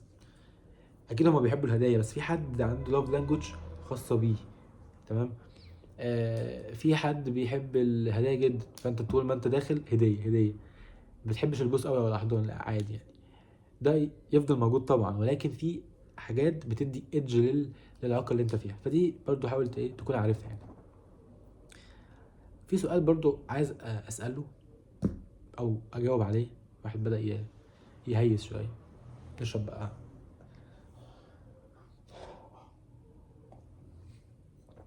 اه، الواحد محتاج كورس والله يا جماعه. عندي كورس كده بس مش كويس بصراحه يعني. طيب، هل الجواز بيأخر؟ يعني انا بالنسبه لي عشان بس ما نلفش وندور كتير، الاجابه لا. الجواز ما بيأخرش. لو انت خدت واحده وانت خدتي واحد فعلا متوافقين مع بعض، وفعلا دماغ بعض، وكل اللي انا قلته ده موجود، وكويسين مع بعض، بالعكس الجواز هيرفع انتاجيتك اكس الف. هي هترفع انتاجيتك جدا. الحب والعلاقات ده بيرفع مود، وخصوصا لو انتوا كويسين مع بعض. فده هيرفع جدا انتاجيتك، هيخليك عندك دافع اكتر تشتغل وتفحت نفسك علشان ت... ت... تجيب لها اللي هي عايزاه وتبقى افضل وكده. هيرفع انتاجيتك اكس الف. فما بيأخرش خالص، بالعكس ده بيديك باور اكتر، وبيخليك كده تهدى عليها. بتكون سكن ليك جوه السكن، فبتتكلموا مع بعض، بتفضفضوا مع بعض، حاجات رومانسيه، حاجات بقى الكلام اللي انتوا فاهمينه ده. لا بالعكس خالص، بالعكس ده بيقدمك مش بيأخرك. ايه بقى تكملة السؤال او اللي يأخر فعلا؟ الجواز في الجامعة بيأخر. ده من وجهة نظري الشخصية. اغلب الناس، مش هقول لك اللي في الجامعة، اغلب الناس المتخرجة لا تصلح للجواز اهو، بسبب انا بقول لك والله. ما بالك الناس اللي في الجامعة، وما بالك الجيل اللي احنا فيه ده، اللي انت اصلا محتاج انت نفسك تقوي نفسك وتثقف نفسك وتبقى قوي في كل اللي انا قلته ده، ثم تبدأ تدور على شخص مناسب. فلا، مهما كنت حتى كويس وانسان كويس وعندك كل اللي انا قلته ده، لازم لازم لازم. الجامعه دي اهم سنين حياتك واكتر سنين تشتغل فيها على نفسك ومفيش فيها ضغط وبسيطه، وعكس طبعا بعد سنين الجامعه. فانت لازم فيها ان انت شغل فقط وعلاقات وايفنتس وتروح وتيجي وعندك علاقات وتبقى قوي في شغلك وتبقى عندك سوفت سكيلز وبتعرف تعمل كذا وكذا وكذا. ده لازم. وتجيب فلوس طبعا، وتقوي دينك. هذه الفترة انت لو ما قويتش دينك في اولى تانية جامعة يبقى هتتشغل يعني اكتر. فانت لازم جامعة شغل بس. الجواز خصوصا كمان لو العلاقة دي فشلت او كده، ده هيخلي الهباب هيخلي عظات الطين بلة. ف عن تجربة ناس كتير يعني ده غلط اصلا. في حالات، عشان انا عارف في حالات بتنجح، الاغلب لا. ما تعملش كده، وركز مع نفسك وركز مع جامعتك. انت حرفيا يعني حتى لو انت ابوك معاه فلوس ويجوزك، انا شايف ان انت لازم وقت كبير تستعد نفسيا وعقليا ودينيا. الحاجات دي بتاخد وقت يا جماعه، وتاخد خبره في الحياه، عامه تاخد خبره وفي التعامل مع الناس. انت عملت ايه اصلا؟ عارف مثلا ايام زمان كان الشخص ممكن يتجوز وهو 15 سنه، وحتى مش من زمان قوي يعني. بس 15 سنه بس كان بيتعمل ايه؟ كان في الارياف مثلا بيخلوه ان هو 10 سنين اصلا شغال وبيحرث الارض وبيتعامل مع الناس وراجل كده وتحسه وبيتكلم. وفي ناس كمان كانت بتخطب الجمعه وناس بتصلي امام، فاصلا قيادي وبيتكلم كويس وحلو الناس عارفاه وواثق من نفسه وكل حاجه. فبياخدوها مراحل. في السن كذا علمك كذا، في السن كذا علمك كذا كذا كذا، تكون راجل بتجيب فلوس وكذا وكذا وكذا. خلاص اتجوز. يجي على سن 16 17 اتجوز. انما احنا دلوقتي الوضع مختلف والاهالي مختلفه والسياق مختلف والوضع الاجتماعي مختلف ومليار حاجه مختلفه. تمام. فلا يعني ما تتجوزش دلوقتي في الجامعه. برضو في حاجه وهي السوشيال ميديا. الموضوع ده هعمل عنه فيديو كده كده يعني. بس السوشيال ميديا بتأثر، والست لما تشوف التيك توك والانستجرام ده بيجيب لي كذا، ده بيعمل لي كذا، دي معاها كذا، هتبقى شايفه ان جوزها ما بيكفيهاش، مع انه الراجل بيحاول. بس هي عشان دايما بتشوف برضو ده بيكون حته ان انسان مثلا عنده مش راضي، او تيجي برضو حته الرضا، حته دينيه، او برضو مش مالي عينه مثلا، اهله ما مالوش عينه او كده، وبيبص للي في ايد غيره ومش راضي وبيغير شويه. ولكن بشكل عام الحاجات دي بتفرق، حتى بيفرق في عقل اللاواعي عامه مع نفسك، اكيد بيفرق. تمام. وش فتجنب السوشيال ميديا. وده بيعمل ضغط على الزوج، انت مش بتجيب لي كذا، انت مش بتعمل لي كذا، يبدا الخلافات. هو الراجل بيحاول، بس انت اخترتيه في الاول مثلا حاله معين. تمام. فما تجيش تقرصي عليه علشان يجيب لك حاجه افضل، وانت نفس الكلام. آه برضو بتشوف بنات معينين بحاجات معينه بطريقه معينه، هم اصلا مش كده، بس بيعملوا كده على السوشيال ميديا، وانت مراتك طفحانه الكوته في كل حاجه في البيت، وبتكون مرهقه ساعات. فانت لا، دي مش تمام، دي مش مهتمه بنفسها، دي كذا كذا. فانت السوشيال ميديا حتى لو انت واعي، هي بتخش في عقلك اللاواعي، وبتخلي نظرتك للامور تختلف، وان انت تحس دايما بنقص. وهم عندهم ناس فيسيولوجيست اللي هو علماء نفس وعلماء اجتماع وكده في الشركات دي بطريقه كبيره جدا وعدد كبير، وده جزء لا يتجزأ من اي برنامج في العالم اصلا، بالذات بقى الفيسبوك والانستجرام والحاجات دي. فالحاجات دي بتدمرك. موضوع عميق قوي يعني. بس باختصار الحاجات دي تتجنبوها، وتكونوا حتى واعيين ان انتوا بتستخدموها، والتايم لاين يبقى كويس ويا ريت تمسحوها افضل يعني. ما تشاركوش طبعا اي حاجه صور او كده. ده من وجهة نظري مع على السوشيال ميديا بصراحه، عشان الحسد وعشان الغيره. وانا مش محتاج ده، معلش، انا بظهر ده لمين؟ انا فرحان انا ومراتي وخلاص. ممكن هي مثلا عايزه تصور حاجه عجبتها كده، ستوري مثلا ورده، ماشي، بس ده مش حلو قوي يعني. ما عنديش مشكله، اوكي. ولكن حته ان انتوا كل حاجه على السوشيال ميديا، انا ده بكرهه بصراحه يعني، بشكل كبير خالص. حتى انا نفسي حياتي بعيد عن اي حد، ما احبش ان انا انزل على السوشيال ميديا، ما احبش ده. في طبعا حديث برضو عن الرسول صلى الله عليه وسلم آه، محتاجين ناخده في الحسبان، اللي هو اصفر بذات الدين. اسمها ايه بذات الدين؟ هي حاجه يداك تقريبا، حاجه يداك، مش فاكر، بس طبعا الحديث ده مشهور يعني. فهنا الرسول بيقول ايه؟ ان انت ولا تختار البنت على حسب الحسب والنسب والفلوس والشكل. اهم طبعا ده مهم، ولكن اهم حاجه والاولويه ذات الدين. ذات الدين دي هي اللي هتحرسك وتحرس عيالك وتطيع ربنا فيك وتتقي ربنا فيك. فالدين مهم، والدين رقم واحد في اي حاجه في العلاقه. الدين بتاع الشخص وتفكيره في الدين ووجهه نظره في الدين.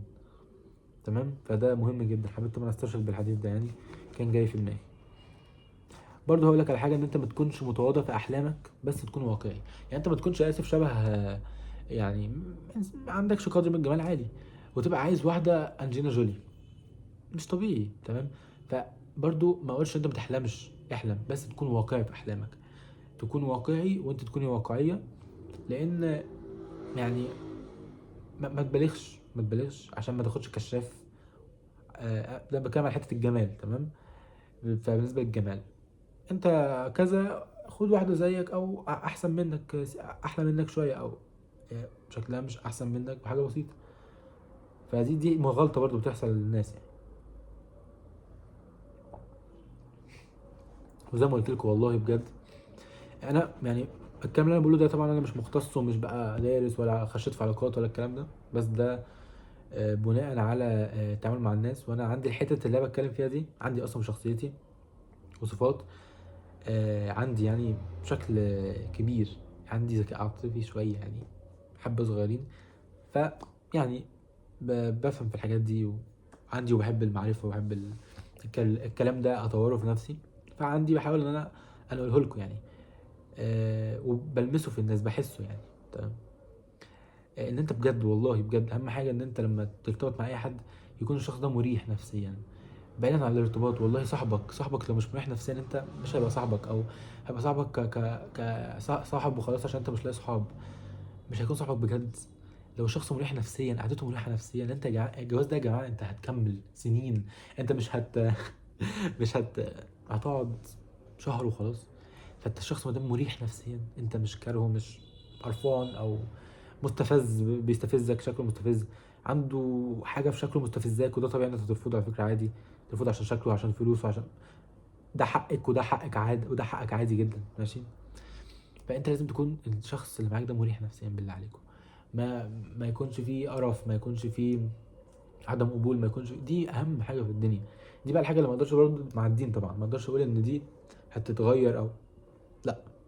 ممكن انت شخص شايفه مش مقبول، ما عندوش قبول، حد تاني ده جميل، خلاص خليكم مع بعض، يعني عادي. البنت في، احنا كتير في مصر، الولاد كتير والبنات كتير، خلاص. فمش لازم دي اللي تاخد. طيب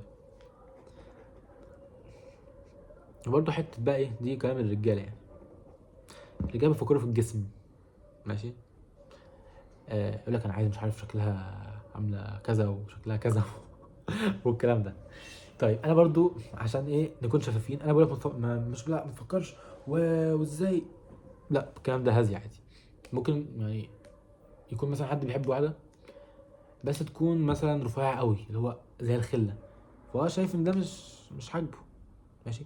مش بقول ان هو يرفضها، ولكن لو فيها كل الصفات اللي انا قلتها دي، لا بصراحه اقبلها اقبلها. فانت بتقيس يعني، فاهمين؟ ولكن حقك طبعا ان انت مش عارف عايز واحده كذا كذا، بس ما تخليش ده شغلك الشاغل. شغلك الشاغل في اللي انا قلته. والجسم بيترهل وبيفقد ليونته وبيفقد كل حاجه وممكن عادي جدا لو واحده رفيعه تتخن على فكره، ولا واحده تخينه تخس، عادي. الحاجات دي قابله للتغيير. اهم حاجه الشخص يكون شايف عايز يتغير عشان نفسه مش عشانك، يعني برضو من نفسه هو يتغير. يعني اصل في حد يتغير عشانك، طب ما انت من نفسك اكيد عايز تتغير، ولا انت عاجبك شكلك كده؟ لان هو يتغير عشانك، ما هو ممكن يرجع تاني عادي يتخن، انما لو عشان نفسه يبقى الدافع كبير، فاهمين؟ فلازم انت تكونوا متقبلين الموضوع ده، وتكون موضح لها النقطه دي. انا مثلا مش عاجبني كده، خليك صريح، صراحه راحه، مش عاجبني النقطه دي، هي هتتقبل ده ويقول لك لا انا وزني كده وبراحتي وانا هفضل كده. حتى تلاقي طريقتها صداميه، حتى الطريقه غلط، يعني هي حتى لو متمسكه بوجهه نظرها فتعبر عنها بطريقه كويسه، فانت تلقط ده ان هي بتعبر بطريقه كويسه. خدتوا بالكم الحوار بيمشي ازاي، وبتلقط ازاي الصفات من الناس؟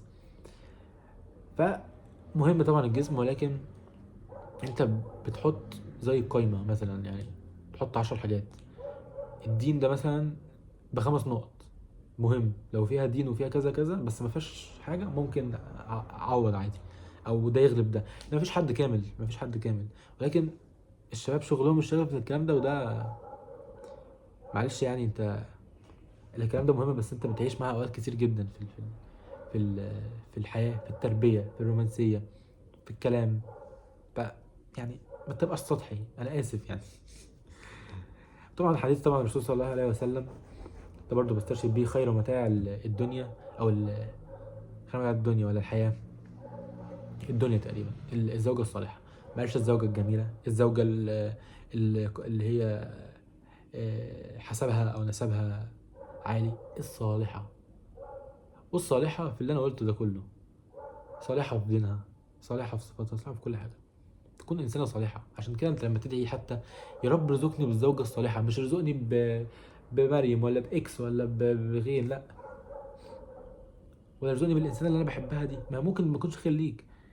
ادعي حاجه واحده بس، يا رب ارزقني بالزوجه الصالحه، واللي خير، واللي تكون خير ليا بس. ده الدعاء الصح. ممكن ربنا يرزقك تتجوز، بس ما تكونش صالحه او ما تكونش كويسه بالنسبه لك، فادعي صح يعني، تمام.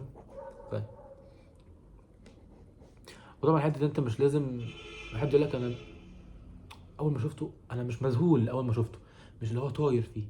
مش لازم يا جماعه تكون عايم في دباديب وطاير، الكلام ده والله في الافلام او في حالات قليله، مش لازم.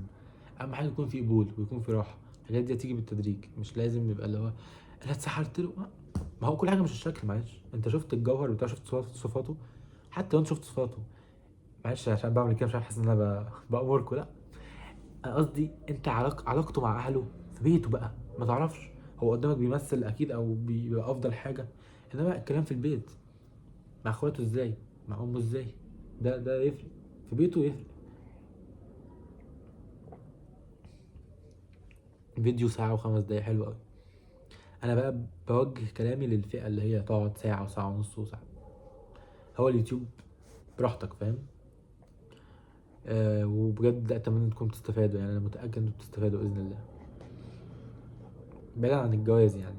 انا متأكد زي ما قلت لكم ان انت لازم تكون واعي فكرة الجواز جدا، ان هي حاجة كبيرة وحاجة هتكمل معاك العمر كله. حاجة هتكمل معاك العمر كله، وحاجة مش فترة وخلاص، لا دي حاجة هتكمل معاك العمر كله، ولازم تكون مستعد لده وعامل حساب ده واللي هو متصالح مع ده. ولازم تكون واعي بالفكرة دي ومدى عظمتها، او يعني مدى مسؤوليتها، ان انت تكون انسان قد المسؤولية، ومدى مسؤوليتها حتى مش تجاه نفسك ان انت لازم تكون كويس فيها، تجاه الناس اللي حواليك، ان انت تبقى هم مسؤولين منك، لان انت رب الاسرة. تمام؟ فانت لازم تكون مراعي ده، والناس اللي هتيجي بعد كده للاطفال او كده، فانت لازم تكون واعي جدا بالنقط دي، تكون واعي بالفكره ومدى كبرها.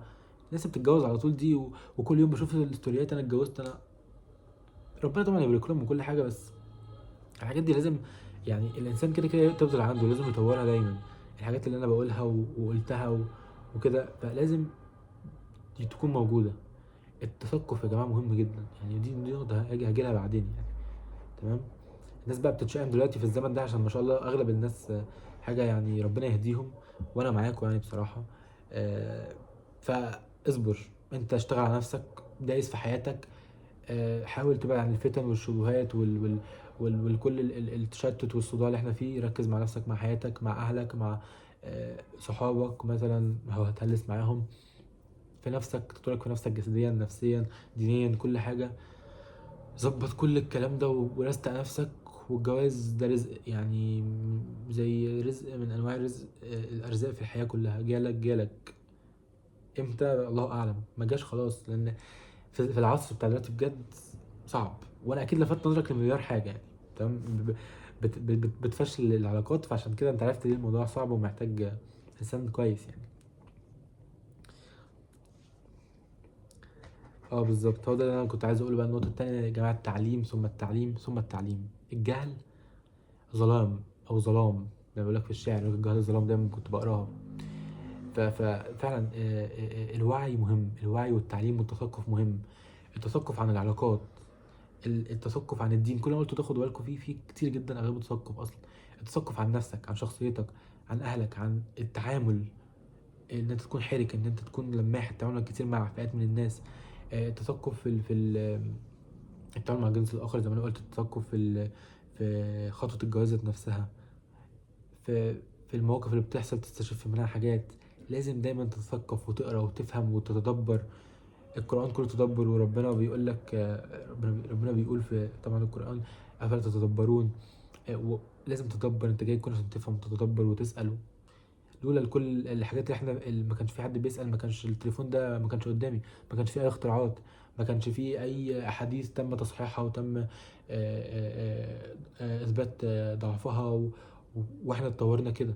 فلازم التثقف مهم جدا في كل حاجة في الدنيا. كون انسان مثقف فعلا يعني. والتعليم يعني مش ببلاش، يعني الانسان المتعلم واللي بيثقف نفسه ما بيكونش انسان عادي والله. وبيجي في وقت بيبقى وقته بفلوس، حضوره بفلوس، طاقته بفلوس، لان هو تابع نفسه. يعني حتى يقول لك، جاي في دماغي محمود حميده لما كان طالع برنامج يقول لك: انا ما اتعلمتش انا ببلاش، بعيد عن كلامه صح ولا غلط وكل الكلام ده، بس جت في دماغي يعني. لكن انا ما اتعلمتش انا ببلاش عشان تجيبيني وما اخدش فلوس فده راجل درس وعمل اعمال وكذا وكذا. فطبيعي فعلا. انا مش جاي البرنامج ده عشان سواد عيونك. انا ابويا ما علمنيش ببلاش عشان كده، لا، عشان اجي اخد فلوس. فالتعليم والتثقف بيفرق. دي نقطة مهمة قوي، لازم كل حد بيتفرج في الفيديو ده يعملها، واولهم انا بعملها لحد دلوقتي. ولحد ما اموت الواحد يفضل يعمل ده. لحد الحياة كبيرة، الحياة كبيرة قوي يا جماعة، وفيها حاجات كتير قوي بالهبل يعني، ومجالات بالهبل. طيب، طبعا الضوابط الشرعية لازم تقرا عنها. في برضه اول نقطة، لو انت مثلا تحاول تظبط فيها ان انت يعني تحط الحاجات، تختار شريك حياتك لو حاجه بونص يعني. الحاجات اللي مش عندك او اللي هو بيكملها لك.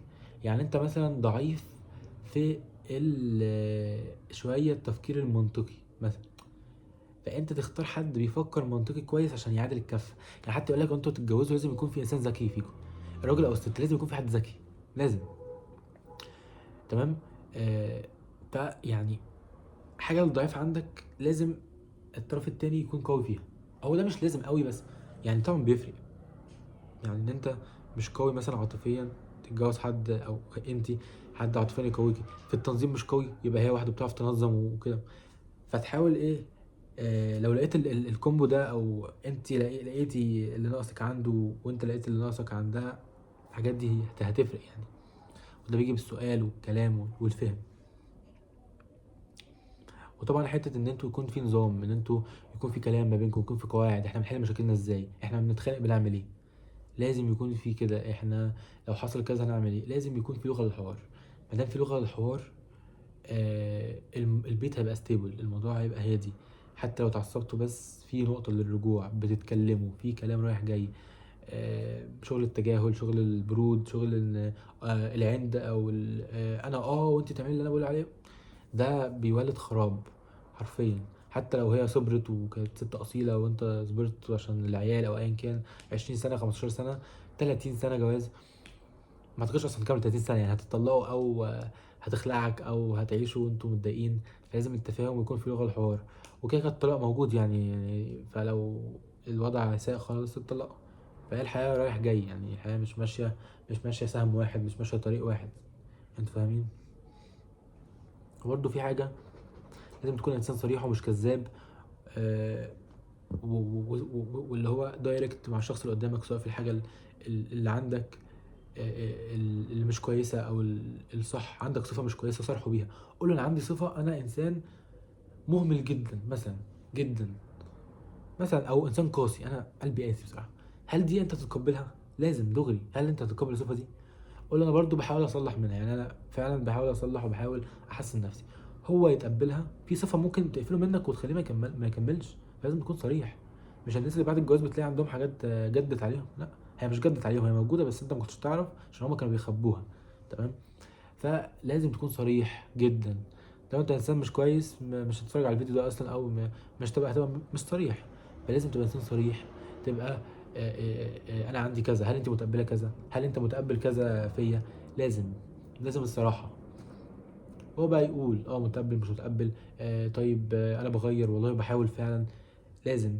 وبرده كل الكلام اللي أنا بقوله ده ماشي تمام، كلام جميل وكل حاجه تمام. ولكن برضو الانسان بيبان بعد الجواز.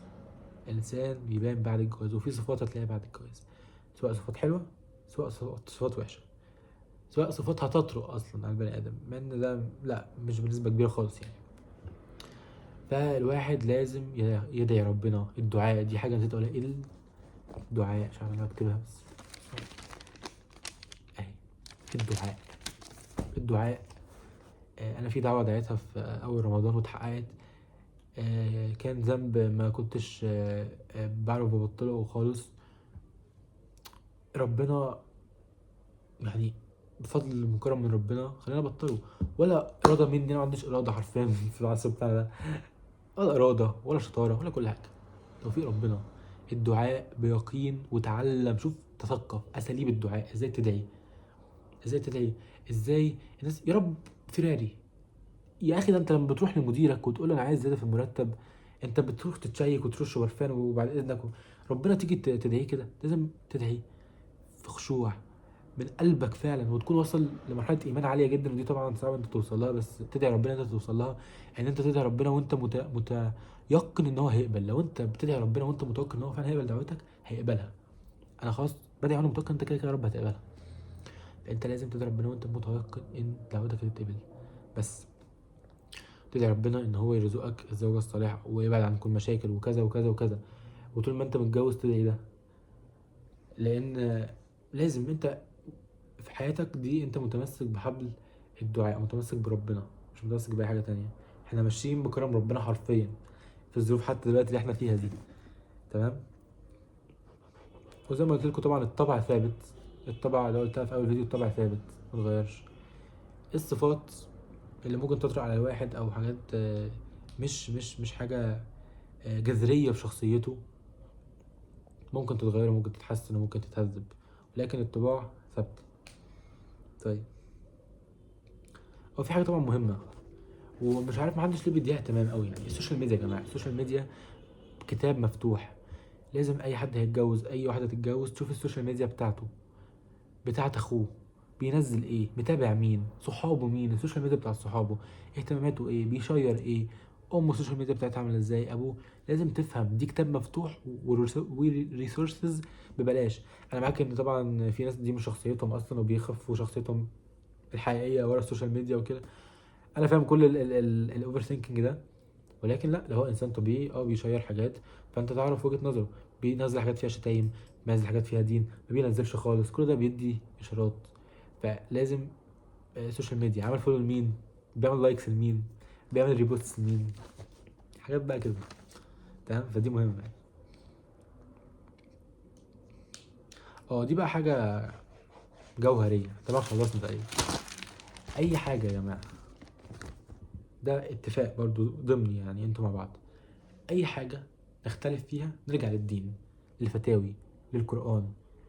مفيش كل الحاجات دي ما مش موجودة فيها، نرجع لعالم دين نثق فيه ويدينا رأي بخصوص مشكلتنا. هيدي حكم، لو الحكم ده عليا هيتطبق بحذافيره، لو عليكي هتطبق بحذافيره. احنا نمشي بالدين، بوصلتنا الدين مش هوانا، مش الافكار الغربيه اللي موجوده، والفيمينيزم والبلاك بيل والريد بيل والفحوله والرجوله لازم تضرب مراتك ولازم. وفي بجد على الجروبات بتاعت الفيس ما شاء الله ناس ايه يعني، قمه التعقيد والعقده النفسيه اللي فيهم. فما دام انت ماشي بالدين، بوصل لك الدين والعلم العلم الشرعي يعني، خلاص انت تريح دماغك وهي تريح دماغها. لان بجد بالذات البنات في كميه عبث بيحصل بطريقه مش طبيعيه، سواء عبث من البنات ذات نفسهم، او عبث من الرجاله للبنات، وان هم بيضطهدوا فعلا البنات، وان هم بيجوا على البنات. وفي حاجات كتير جدا. انت اصلا قريت عن سيره النبي، ابسط مثال سيره النبي مع زوجاته، شوف كان بيعملهم ازاي، وشوف الرجاله دلوقتي بتعملهم ازاي.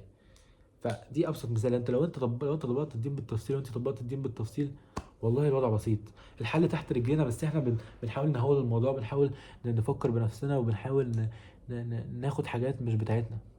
انتوا فاهمين قصدي؟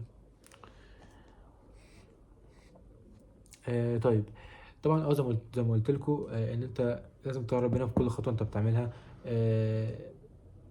اه, بالظبط. لا بس النقطه دي كاتب فيها كلام يعني، اول نقطه اكتب فيها سطر كامل اصلا. أنا كل حاجه كلمتين ثلاثه كده. فان انتوا تراعوا ان ربنا في كل حاجه في الارتباط، لان ما بني على باطل فهو باطل. حتى لو انتوا ارتبطتوا واتجوزتوا هيحصل فيه مشاكل، هيحصل فيه حاجات. ليه بقى؟ انا كنت كاتب كذا نقطه عشان ما انساش يعني. بالظبط. في العلاقه بيكون في عدم ثقه، انتوا مش واثقين في بعض. تمام. بيبقى في حاجه مستتره ما بينكم. انت فاهمين قصدي؟ ان انا مثلا في الارتباط كان الوضع بنتكلم عادي وكان كده، فكان كل حاجه على البحري، كل حاجه كانت على البحري. بس هو برضه كطبيعي كان ممكن يكذب. انت ما تعرفش هو بيكذب ولا لا، طبيعي انت ما تعرفش هو بتكذب ولا لا، لان انتوا برضه اصلا اوريدي في علاقه مش شرعيه قوي. فان انت يكون عندك وازع ديني ده مش عالي، لان انت في علاقه مش شرعيه. عشان في علاقه مش شرعيه، ولو انت عندك الوازع الديني ده اصلا مش هتبقى في العلاقه دي غالبا يعني. ففي نقطه تانية بس انا مش كاتب، مش موضح قوي يعني، فمش فاكر بصراحه. ولكن بيبقى فيه عدم ثقة بينكم في الجواز، بيبقى كل واحد بيدور على التاني على الصفات اللي فيه وحشة، أو حاسس بعدم أمان، أو ده هيعمل لي كذا، أو مش عارف دي هتفتش في تليفوني، أو بيبقى فيه كده حاجة زي الانسكيورتيز كده. فالوضع ما بيبقاش تمام. عكس مثلا لو انتوا الاتنين خام، ماشي، لو انتوا الاتنين خام خالص، أو برضو كده، وانتوا الاتنين اتجوزتوا بتكتشفوا بقى الحب والمناكفات والحاجات دي مع بعض. الموضوع قمة بتخيلوا يعني، قمة ال... ال... مش لاقي الكلمه، لو فاني يعني، اللي هو المتعه، قمه المتعه، قمه المتعه حرفيا. والضحك يعني، فاهمين؟ برضو دي نقطه، ان انت برضو اتجوزت واحده خبره جدا، او انت اتجوزت واحده خبره جدا، هيحس ان هو مبدئيا مشاعره استهلكت حرفيا.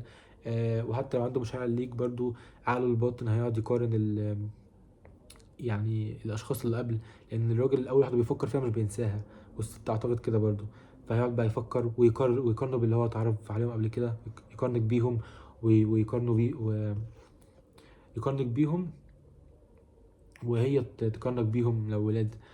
ف يبقى الحوار ده شغال، وتبقى بقى خبره بقى. وكمان ممكن انت ما تعجبهاش لان انت مش خبره، فهي ما تعجبهاش لان هي خلاص اتعودت بقى على الانواع كتير، او اتعودت على طرق معينه في الكلام والصياعه بياكل بعدها حلاوه وبيدلعها وكده، انما انت لسه فاهم. فبيكون في فرق ما بين التفكير يعني وبين المعامله، فاهمين؟ آم، اه بالظبط. بس ساعة وتلت كانت كتير قوي بصراحة، ودي نقطة في بحر. ماشي، المية خلصت، انت قلت مظبوط يعني. نرجع بقى نقعد كده نربع رجلينا. دي مية في بحر. يعني ايه؟ يعني الكلام ده انت هتضطر تسرش فيه وتقرا فيه وتفهم فيه كتير، تقعد كتير. وفي طبعا ناس بقى متخصصة في العلاقات وكده وبقى تعمل ايه لو مراتك عملت كذا، في الكلام ده ناس متخصصة. طبعا انا مش متخصص ولا اي حاجة، انا فاتح الكاميرا وبتكلم معاكم يعني، بنفضفض مع بعض. ولكن في ناس متخصصة وفي ناس كده ممكن تتابعوهم، بس اختاروا الناس اللي بتتابعوهم، لان في فيمينيست حرفيا بيعملوا البيجز دي. وفي رجاله برضو مش عايزين نذكر اسامي بقى، بيقولوا حاجات غلط اصلا، كمان احاديث عن الرسول غلط اصلا، وطرق غلط يعني. فتتحرى الشخص اللي انت بتتابعه. في شخص افتكرته اسمه احمد سالم، دي نقطه انا نسيت اكتبها. احمد سالم ده عامل كورس اسمه مهارات التفكير. الكورس ده انا لسه ما خدتوش بصراحه، بس شفت له كذا محاضره. بيعلمك ازاي تقوي مهارات تفكيرك، التفكير النقدي. الحاجات دي مهمه في حياتك عامه. طرق التعامل، اساسيات التعامل. والله الناس بحس الناس فعلا ما عندهاش اساسيات التعامل والذوق حتى والتربيه، حرفيا يعني. سواء بقى في الحياه، بتشوفها في الحياه العمليه، في الكومنتس، في كل حاجه يعني. زي برضو الناس ما بقتش اسويه، ودي نقطه برضو مهمه، بس عشان ما ننساش كده.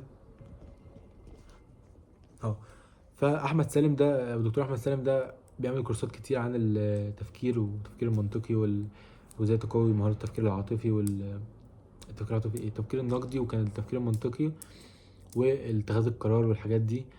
الحاجات دي بتفيدك في حياتك كلها ومفيده جدا. كنت بشوف له حاجات متقطعه بس مش قوي يعني.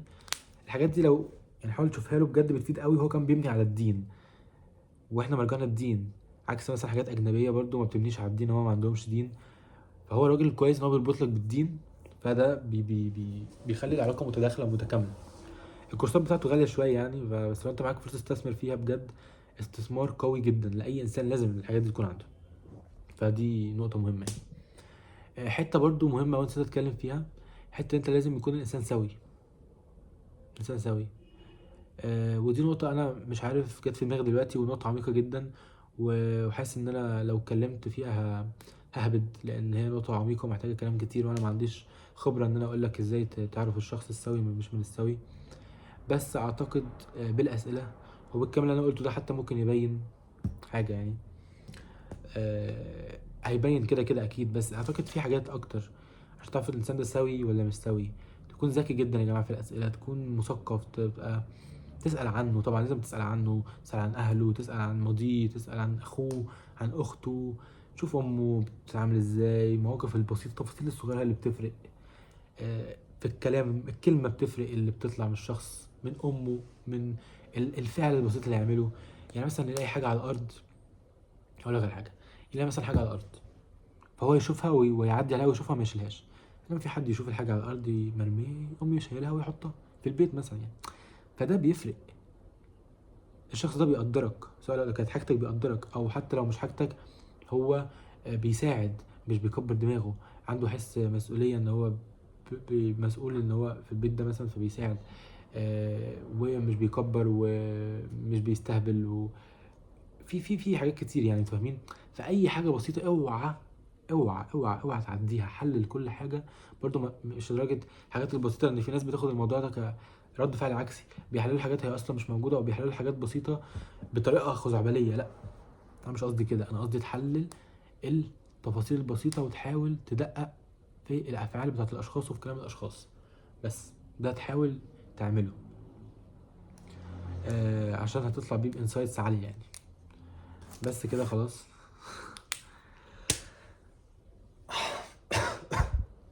الواحد اتكلم كتير قوي بصراحه، وظهره وجعه. فاتمنى الحاجات الكليشيه بقى، اللايك والسبسكرايب، انا عايز لايك، حلو، وعايز كومنت، يبقى يكون في مناقشه طويله معايا عادي، انت غلط انت صح، يكون في دعم، يكون في اي حاجه، يكون في جمهور وصحاب، مش جمهور وحشه كمان جمهور قوي دي، صحاب يعني، فاهمين؟ وعيله يعني، نعرف ان في تواصل، يعني لغه من التواصل. وطبعا لايك عشان الفيديو ينتشر، ان بجد الفيديو ده مفيد لاي انسان في الدنيا، اي انسان في الدنيا مفيد ليه. انا برضو مش بقولك ان انا خارق وكل ده عندي 100 فولو 10، بالعكس، انا زيكم بتعلم، ولكن ربنا انعم عليا بحاجات زي دي باجي بقولها لكم، وانا بعملها اوريدي، انا عامل في الحاجات دي حاجات كتير. فانا مش باجي بقول لك الحاجات دي وانا مش عامل اي حاجه، لا، انا اي حاجه بقولها بكون عاملها، ولو جزء صغير ان ما كانش اغلبهم، عامل اجزاء كويسه بفضل الله. ولكن حاجه زي الدين دي ما بتخلصش من العلم، حاجه زي تطوير النفس ما بتخلص، في حاجات كده ليميتلس يعني، ما فيهاش يعني، ملهاش ليميت، ملهاش حد، انتوا فاهمين؟ ولكن في حاجات طبعا كتير انا واخد فيها خطوه وخطوات وكده، والواحد بيحاول يتطور طول ما هو قاعد بيتطور وبيتعلم، ولازم يتعلم ولازم يفهم، ويحاول يفهم الدنيا اللي حواليه والحاجات اللي بتحصل. ما ينفعش يفقد الشغف، ما ينفعش يكبر، ما ينفعش يحاول، معلش يبقى عنده نهم كده شويه. حتى لو هو مش عنده النقطه دي، انا ممكن عندي النقطه دي، لو انت مش عندك النقطه دي لازم تكون عندك. ولو حتى في مواضيع، اعرف حاجه عن كل حاجه، وما تعرفش كل حاجه، اعرف كل حاجه عن حاجه، تمام؟ لا، بصوا يا جماعه، عشان انا دماغي بجد دماغي بالجاز يعني، بس اعرف حاجه عن كل حاجه، تمام؟ كل حاجه، مونتاج، ديزاين، اي حاجه، تكون عارف حاجه، بحيث لو انت قاعد في قاعده حتى تكون اوير بالحاجه اللي بتحصل، تمام؟ فانت تعرف حاجه عن كل حاجه، وما تعرفش كل حاجه. أنا دماغي هيست، مش قادر افكر والله. اللي هو من الاخر، ما تعرفش كل حاجه عن كل حاجه، تمام؟ ما تكونش، ده مستحيل يحصل يعني. الايديت اللي هو المونتاج، الديزاين، التصوير، ما تقدرش تعرف كل حاجه عن كل حاجه، تمام؟ فانت لازم تعرف حاجه عن كل حاجه موجوده، ومش يعني تكون دايما واعي بالحاجات اللي حواليك، تكون دايما فاهم اللي بيحصل حواليك، لان انت تكون في اي قعده تكون مواكب الدنيا. لكن انت مش هتقدر تعرف كل حاجه موجوده عن كل الحاجات في كل حاجه، في كل المجالات، تمام؟ هي جمله بسيطه جدا، بس انا دماغي عامله ايرور، وفعلا ظهري وجعني قوي قوي، وحاسس ان انا عايز اقوم اغسل وشي، تمام؟ واحد تاني يعني. فيعني اتمنى يكون قاعده كده حلوه، واستفدتوا ويعني الدنيا بقت كويسه معاكم، وتاخدوا بالحاجات دي وتكونوا الدنيا انا مش عارف اختم، مش قادر اختم والله، مش لو عارفين بقى، عايز امهد للختام. بس خلاص، اتمنى تكونوا استفدتوا، ويا رب ادعوا لي وادعوا لنفسكم، وحاجات بقى الكليشيه بقى اللي احنا عارفينها دي وبس. يلا يعني، السلام عليكم.